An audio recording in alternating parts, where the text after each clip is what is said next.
Neurodegenerative disease is on the rise. It has been postulated that by 2050, 50% of Americans will have a symptomology of neurodegenerative disease. We're seeing people as young as their 40s ending up in wheelchairs and unable to walk, unable to talk, unable to function anymore. Hundreds of years ago, 1 in 500 Americans were mentally ill, but now it's 1 in 5 Americans.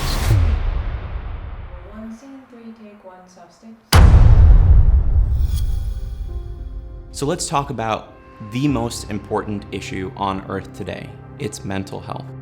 So we have sort of this global epidemic of memory loss, attention deficit disorders. Cognitive decline is a pathological process. It's not natural, it's not normal. Conventional doctors don't have a framework to look for root cause. We think we take a pill and everything's fine. All disease begins in the gut. When your gut is inflamed, nothing functions the way it's supposed to. 70% of our immune function is tied to gut health. The gut is the epicenter of your health. The gut runs the body. So if your gut's out of whack, your mood will be out of whack. Your brain won't function properly. And that tracks back to your emotions too. So you can have anxiety, depression, OCD, schizophrenia, bipolar disorder. So dysfunctional gut becomes the most toxic thing to the brain. You have to ask, why does the patient have what they have?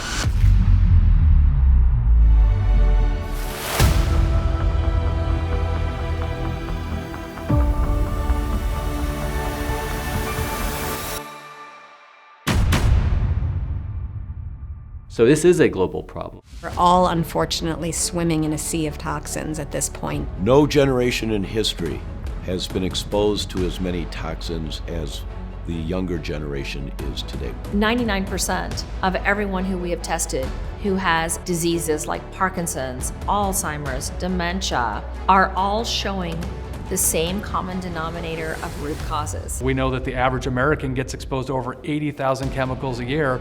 Less than 200 of those have been tested for their safety. So many people have no idea that mold exposure could be affecting their health, and especially their brains. What people need to realize is that even if they eat a perfectly healthy diet, you still are susceptible to heavy metal toxicity. Toxic emotions are some of the most potent toxins out there. The pathology that drives that stress response is exactly the same pathology that causes dementia and Alzheimer's and Parkinson's. So trauma is often what I call the missing piece of the puzzle.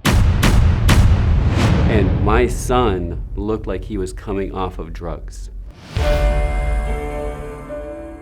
What I want the listeners to really take home is that there's always hope.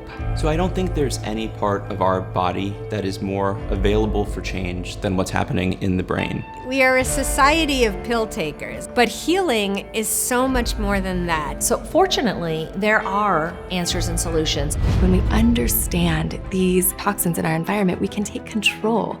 We can learn to make better decisions. But then it's also re-energizing when you start to see what happens when that person has taken charge and how they start recovering their function. We can enter into this new realm of exciting therapeutics that really can reverse previously unreversible problems. Basically, her Parkinson's did what the Western medical model would say is impossible. Her Parkinson's completely healed.